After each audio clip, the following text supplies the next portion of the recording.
India government ഈ അടുത്ത കാലത്തായി സ്വീകരിക്കുന്ന നടപടികൾ അത് കൂടുതൽ കൂടുതൽ ജനവിരുദ്ധമായി മാറുകയാണ്. അതിൻ്റെ ഏറ്റവും ഒടുവിലത്തെ തെളിവാണ് നമ്മുടെ രാജ്യത്ത് അവതരിപ്പിച്ച ബജറ്റ്.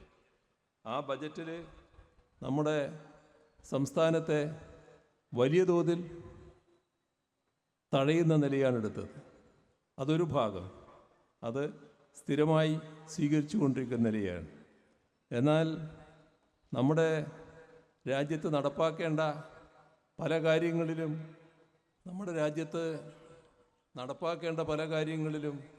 വലിയ തോതിൽ പുറകോട്ട് പോക്കാണ് ഇന്ത്യ ഗവൺമെൻറ്റിൻ്റെ ഭാഗത്തുനിന്നുണ്ടായിട്ടുള്ളത്. ഇപ്പോൾ നമുക്കറിയാം, ഇന്ത്യ ഒരു കാർഷിക പ്രാധാന്യമുള്ള രാജ്യമാണ്. രാജ്യത്തെ കർഷകർക്ക് ആവശ്യമായ സഹായവും സംരക്ഷണവും പിന്തുണയും നൽകേണ്ടതാണ് ഇന്ത്യ ഗവൺമെൻറ്റിൻ്റെ പ്രാഥമിക ബാധ്യത. പക്ഷേ കർഷകരെ ദ്രോഹിക്കുന്ന നടപടികളാണ് തുറത്തുറേ ഉണ്ടായിക്കൊണ്ടിരിക്കുന്നത്. അതിനെതിരെ വലിയ പ്രക്ഷോഭം രാജ്യത്ത് ഉയർന്നു വന്നിട്ടുണ്ട്. ആ പ്രക്ഷോഭത്തിൻ്റെ ഭാഗമായി ചെറിയ തോതിലെങ്കിലും തിരുത്തൽ നടപടി ഉണ്ടാകുമെന്നാണ് സാധാരണഗതിയിൽ നാം പ്രതീക്ഷിക്കേണ്ടത്. പക്ഷേ ഇവിടെ ഒരു തിരുത്തൽ നടപടിയും ഉണ്ടായില്ല എന്നതാണ് കാണാൻ നമുക്ക് സാധിക്കുക. വിള ഇൻഷൂർ ചെയ്യുന്ന പദ്ധതി, ആ വിള ഇൻഷുറൻസ് പദ്ധതിക്ക് ഇത്തവണ കേന്ദ്ര ഗവൺമെൻറ് ചെയ്തത് ആ പദ്ധതിക്ക് നീക്കിവെച്ച തുകയിൽ 1622 കോടി രൂപ വെട്ടിക്കുറച്ചു. അപ്പോൾ 1622 കോടി രൂപയുടെ കുറവ് വിള ഇൻഷുറൻസിൻ്റെ കാര്യത്തിൽ തന്നെ കേന്ദ്ര ഗവൺമെൻറ് വരുത്തിയിരിക്കുന്നു. അതേസമയം വളം സബ്സിഡി, അതിലും വലിയ തോതിൽ കുറവാണ് വരുത്തിയിട്ടുള്ളത്. 26,000 കോടി രൂപയുടെ കുറവ് വളം സബ്സിഡിയുടെ കാര്യത്തിൽ ഇന്ത്യ ഗവൺമെൻറ് വരുത്തിയിരിക്കുകയാണ്. നമ്മുടെ രാജ്യത്ത് ഒരു ഘട്ടത്തിൽ ഒന്നാം UPA ഗവൺമെൻറ്റിന് ഇടതുപക്ഷം പിന്തുണ കൊടുത്തിരുന്ന കാലത്ത് ഇടതുപക്ഷത്തിൻ്റെ കൂടി ഇടപെടലിൻ്റെ ഭാഗമായി നടപ്പാക്കപ്പെട്ട ഒന്നായിരുന്നു തൊഴിലുറപ്പ് പദ്ധതി.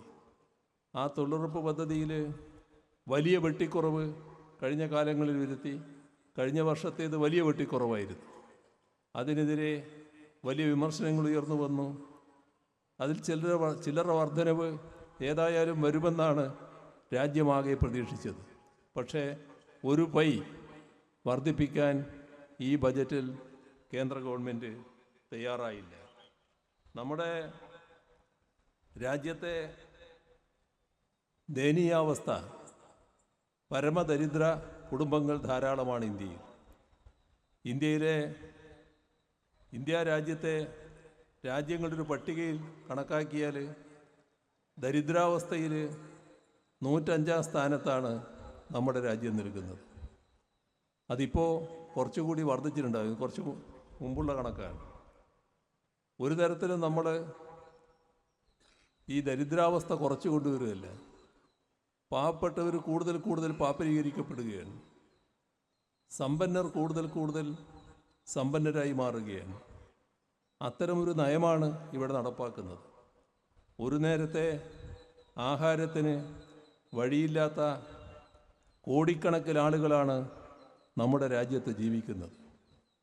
നമ്മുടെ തൊട്ട് ഉള്ള അയൽപക്ക രാഷ്ട്രങ്ങൾ എല്ലാറ്റിനെയും മനസ്സിൽ കണ്ടോളൂ.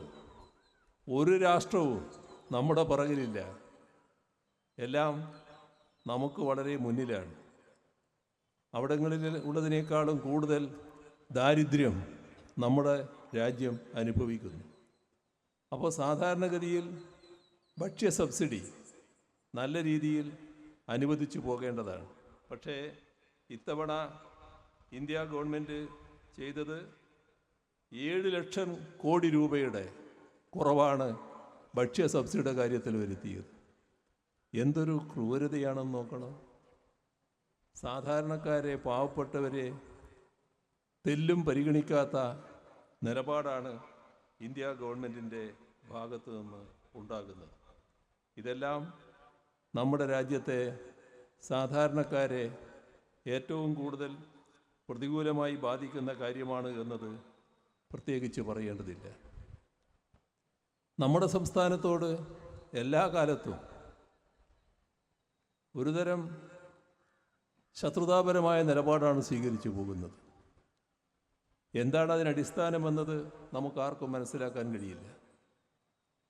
നമ്മുടെ കേരളത്തെ ഈ രീതിയിൽ അവഗണിക്കുന്നതിന് മാത്രം എന്തു കുറ്റം കേരളം ചെയ്തിരിക്കുന്നു?